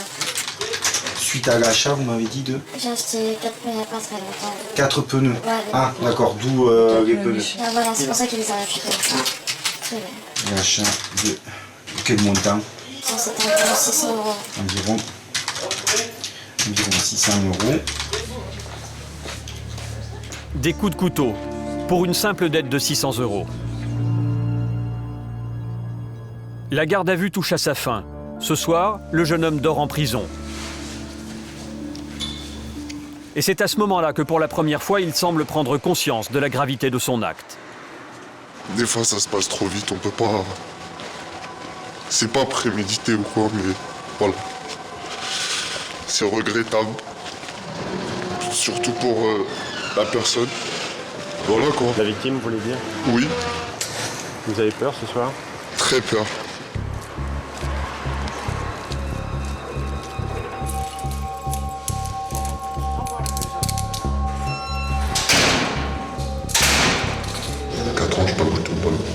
Ah, c'est pas une connerie.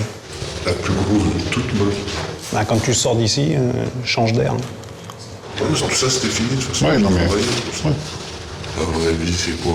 Tu rentres chez toi, t'as une meuf, t'as 5 heures, hop, préparation à manger, petit film, petit DVD, tu rigoles avec ta famille. Dégoûté de ce qui s'est passé, je suis dégoûté de moi. Dégoûté. Si les juges retiennent la qualification de tentative d'homicide volontaire, le jeune homme risque 30 ans de prison. Vendredi, 15h30, la section criminelle est alertée. Il y a peut-être un homicide. Un homme vient de se constituer prisonnier dans un commissariat. Il s'accuse du meurtre de sa femme. Dès que c'est une personne qui se rend à... Ouais, il arrive au commissariat en disant qu'il a tué sa femme il y a 3 jours. Et donc il amène les gars sur place pour les constater. Donc a priori, s'il le dit, ça va être vrai. Mais lui, il dit qu'il l'a tué depuis 3 jours. Ouais, d'accord. Depuis 3 jours. L'homme dit avoir gardé le corps de sa femme dans leur appartement. Une patrouille est allée vérifier sur place. Donc le mec, il dit que sa femme est morte, du coup c'était une enquête d'essai qu'on avait eue dans le mardi. Je dis bah vous avez le certificat de décès. Il dit non, ils sont pas venus les pompiers tout ça. Et je dis voilà, c'est quoi ça? Alors j'ai dit mais votre femme elle est où là? Elle me dit bah elle est toujours dans la baraque, elle est gentille mais il commençait à pleurer hein. Il me dit elle m'énervait, elle faisait que de parler, de me critiquer tout ça, je lui ai mis la main sur la bouche et tout ça. Ça dure un petit bout de temps, puis bon, depuis elle s'est pas relevée. Ah oui, effectivement. Ah bon, d'accord. J'ai regardé, la femme était dans la cuisine, allongée, et elle est morte. D'accord. Bon, écoute, à tout à l'heure. On est prêt? Moi j'ai la C4. Il y a un train qui arrive. D'accord, 15h30, on est saisi, on arrive avec l'IJ. Les affaires reprennent. Donc la personne a déjà été placée en garde à vue par le commissaire local et nous on va reprendre la garde à vue derrière. Donc on a en théorie 48 heures pour faire le maximum de procédures, de PV, de recherche pour définir les circonstances de l'homicide. Bonjour. Les policiers du commissariat local passent le relais à la police judiciaire. C'est ça, il me dit non. Je suis rentré quand même à main au point parce que je me suis dit, il y a peut-être quand même quelqu'un qui m'attend dedans. Il n'y a pas d'animal? Non, des poissons rouges. Non, mais je veux dire, un animal de non, mais j'ai compris, oui, c'est un chat ou un chien pour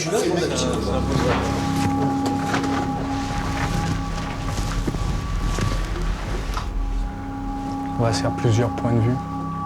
À la tête et un au milieu. Ça marche. Okay. À l'intérieur de l'appartement, les experts, c'est-à-dire la police scientifique, traquent déjà les premiers indices. Il s'agit de découvrir si l'homme a agi seul ou s'il avait un complice. S'ils s'habillent ainsi, c'est pour éviter de disséminer un peu partout leurs cheveux, salive ou autres traces ADN qui se mélangeraient à celles du meurtrier. Un détail retient leur attention.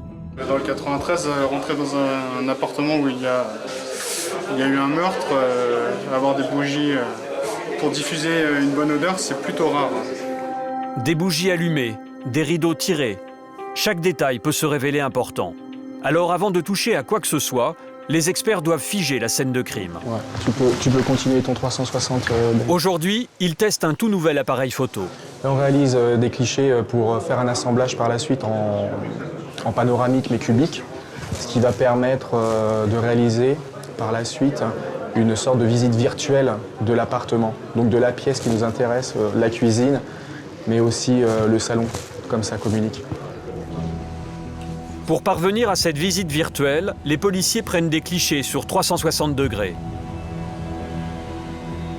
Une fois assemblés les uns aux autres, ils donneront une image en 3 dimensions.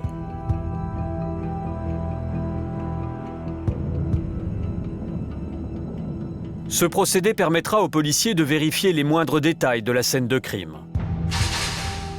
Si les magistrats veulent une reconstitution, ils pourront s'aider de ce support et également des clichés photographiques.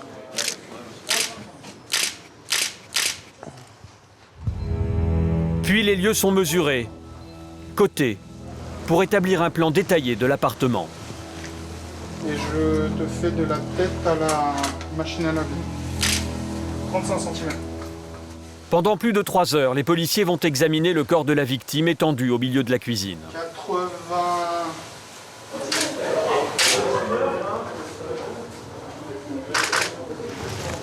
Je pense qu'on a des barrières psychologiques qu'on s'est construites au fur et à mesure de notre expérience professionnelle.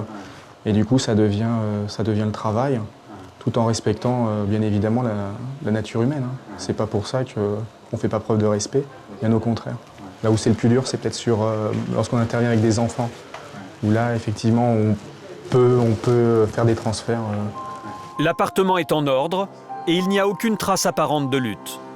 Les policiers doivent aussi s'assurer que la victime n'est pas morte de manière naturelle et que l'homme qui s'accuse du meurtre n'est pas un affabulateur. C'est bon pour nous.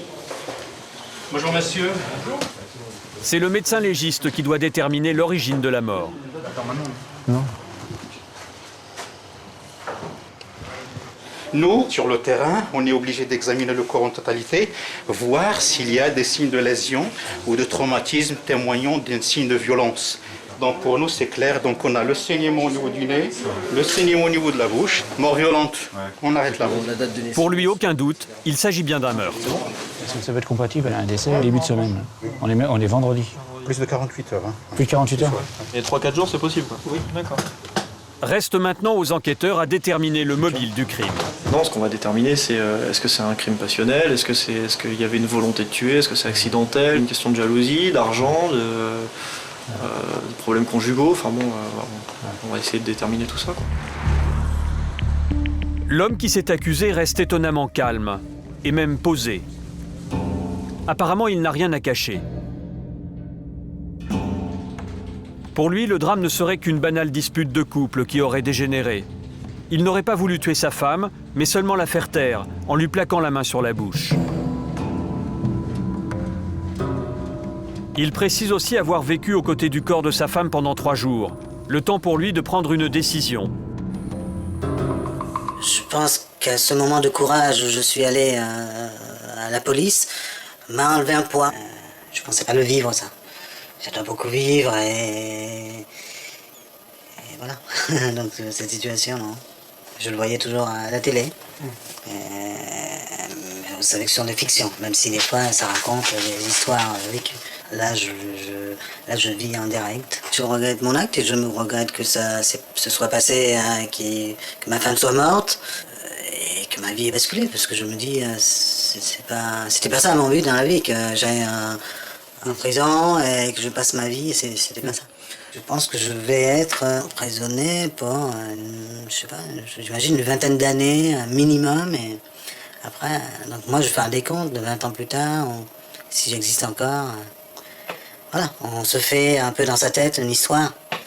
Et après, je me dis, c'est ma vie, et si je dois payer ça, bien, je le paierai. Les policiers auraient obtenu des aveux complets. L'affaire paraît évidente, mais un élément nouveau apparaît. Il y aurait peut-être une complice, une femme, que l'homme serait allé visiter quelques heures après le drame. Quelle est la relation que vous avez avec... On était amoureux en fait. Donc c'était... Enfin, vous êtes sa maîtresse, quoi. Oui, voilà. Voilà, n'ayant pas peur des mots, quoi. On aurait besoin de vous voir au service à Bobigny. Vous savez un petit peu de ce qu'il en retourne ou pas? Sa femme est morte. Oui, quand est-ce que vous l'avez appris, ça? Je l'ai appris hier soir. Hier soir? C'est lui qui vous en a fait part? Oui. D'accord, qu'est-ce qu'il vous a dit exactement? Il m'a dit qu'elle a commencé à l'insulter, à crier, puis ils sont battus et elle est tombée. Enfin bref, je sais pas exactement ce qui s'est passé, mais... Bah écoutez, demain, vous allez venir nous voir à Bobigny. Eh ben c'est parfait. Je vous remercie. Demain, l'audition de cette femme sera capitale. Les policiers devront déterminer si les deux amants auraient pu préméditer le meurtre. On se retrouve avec un monsieur ayant une maîtresse et qui a tué sa femme. Donc on peut penser à beaucoup de choses. Un crime pour se débarrasser de sa femme et puis partir vivre avec l'autre. Une dispute de couple qui se passe mal. Bah, disons que là on a une conjoncture d'événements qui font que ça va assez vite. Ça semble facile, mais il ne faut pas justement tomber dans la facilité, se dire ça y est, tout est fait. Il n'y a jamais d'affaire facile. Jamais. L'appartement a été passé au peigne fin pendant 5 heures. Le corps de la victime peut maintenant être emmené à la morgue. A priori, l'autopsie, ça sera demain. D'accord. D'accord.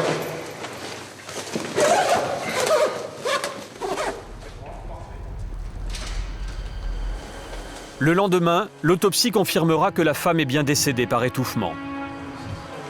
Tiens, tout est là, tout ce qui en emmène, c'est là. Il y a tout ça aussi. Ouais, la seule chose qui compte, c'est que pour des mesures d'hygiène, comme on va faire l'électricité, ça va être placé sous scellé pendant plusieurs semaines ou plusieurs mois. L'appartement va rester inoccupé pendant de longs mois. Alors les policiers doivent vider la nourriture des placards et du frigo. Une mission extrêmement simple, banale a priori, qui va se révéler un peu plus compliquée que prévu. Ouais, tu veux des poissons? Non, c'est pas une blague. Hein. C'est la dame chez qui on est, là, elle avait des poissons. Ils vont couper l'électricité puisque l'appartement va être sous scellé. Et il y a des poissons, donc il faut trouver quelqu'un qui récupère des poissons. C'est quoi? C'est des poissons. Je sais pas, avec des écailles. Je sais pas, il y en a 4 dans un aquarium. N'ayant pas trouvé preneur parmi leurs collègues, les policiers partent à la recherche d'une famille d'adoption. Bonsoir madame, c'est le service de police. Auriez-vous un aquarium, madame? Bonsoir madame. Vous auriez un aquarium, madame? Oui, mais on l'utilise pas. Parce qu'on a des poissons, on vous les donne si vous voulez. Vous voulez les prendre, ça vous intéresse? Ok, et ben on va aller vous les chercher alors. Merci, il y en a 4, d'accord? C'est 4 poissons, genre des poissons rouges? Ok? Ben on va vous les chercher, madame. Je vous en prie, au revoir. Mission accomplie. Une mission accomplie. On a trouvé une famille d'accueil pour les poissons. C'est fabuleux. J'aurais tout fait dans ce métier, j'aurais été à la pêche au aquarium. C'est incroyable. Tu vas dans la salle de bain, récupère de l'eau où tu veux, je sais pas. Il n'y a pas une épuisette. Ah, c'est bon. Ah, mais je sors jamais sans mon épuisette. Des fois que j'ai une interpellation de poisson à faire. Toute ma carrière, je vais être là, mon poisson. Tu essaies d'attraper son frère. Voilà. C'était une machine. T'as vu ça? Ah, le con. Dans lui une embuscade. Ouais. Le poisson est joueur. Hein. Bon, ils sont tous là. Après la brigade cynophile, la brigade de pêche, la brigade aquariophile.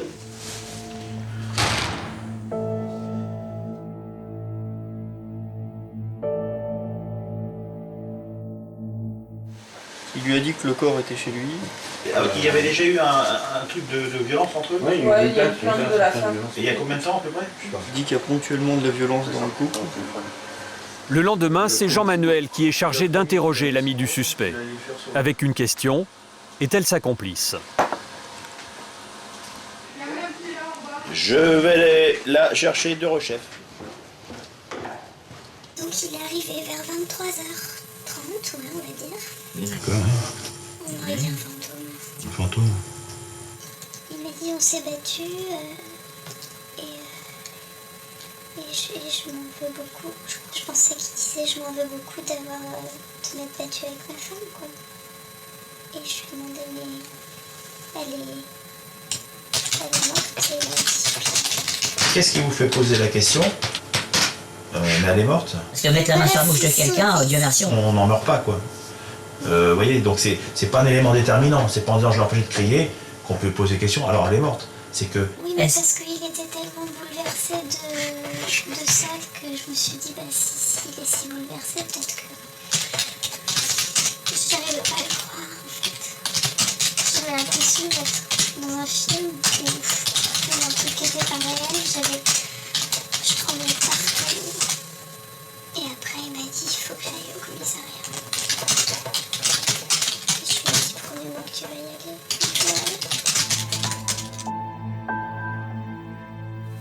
C'est quelqu'un d'exceptionnel.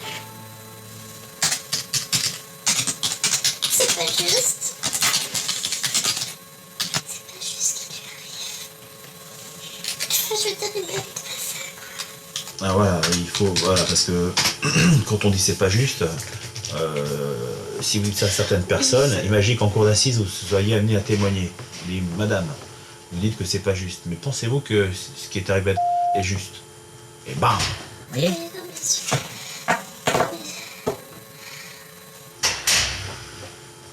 Disons qu'il n'a pas le profil du gars qui mérite de se retrouver en prison pour un meurtre. C'est typique. L'homicide, vous avez des gens qui n'ont aucun profil judiciaire, rien du tout, et paf.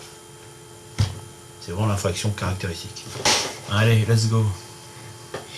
Et qu'est-ce qui va se passer? Il va rester combien de temps en prison?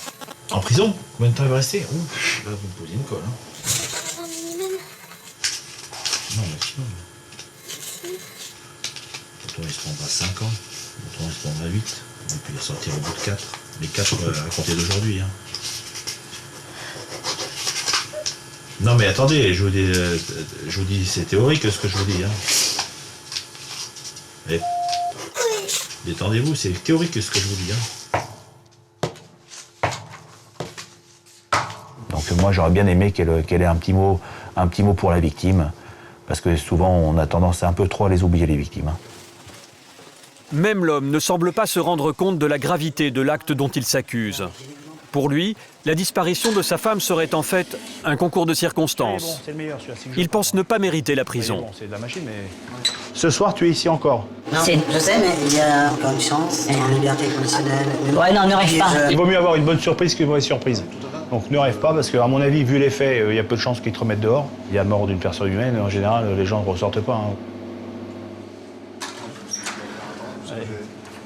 Vraiment, je sais pas quoi en penser, c'est vraiment l'indifférence générale. Et il a vécu 3 jours aux côtés du cadavre de sa femme, là, qui jonchait le sol de la cuisine. Il a continué à se balader dans son appartement. Ouais, c'est spécial. Hein. T'as une pauvre femme là, qui était face contre terre, là, et puis une femme qui était brillante. Il dit qu'il regrette pourquoi? Parce qu'il va passer sa vie derrière les barreaux, qu'il regrette finalement d'avoir coupé le fil sur lequel il était. Donc c'est un petit peu égoïste. Il regrette pour lui. Moi, j'ai pas tellement entendu dire, je regrette pour... Je pense que quand il va être déféré, qu'il va se retrouver derrière les barreaux, je pense que là, il va avoir du temps pour cogiter à tout ça. Et là, il risque de prendre conscience un petit peu d'un retour les pieds sur terre. Hein. J'ai beaucoup réfléchi cette nuit, à mon acte, aux choses qui auraient pu être différentes, à penser à ma famille, à comment retrouver de l'énergie. Je sais que mes souffrances ou mes pleurs ou mon mal-être ne sera pas fini, parce que je ne peux pas changer les choses. Et c'est mon grand regret de ne pas pouvoir changer les choses. Je me sens un peu comme un accident, comme une fatalité. C'est comme si j'avais vécu des années de ma vie heureux, à aimer croquer la vie à pleines dents. Et là, paf. C'est C'est quelque chose sûrement qui devait être dans ma vie. Quelques jours plus tard, la femme sera complètement innocentée. Quant à lui, s'il est reconnu coupable, il risque la prison à perpétuité.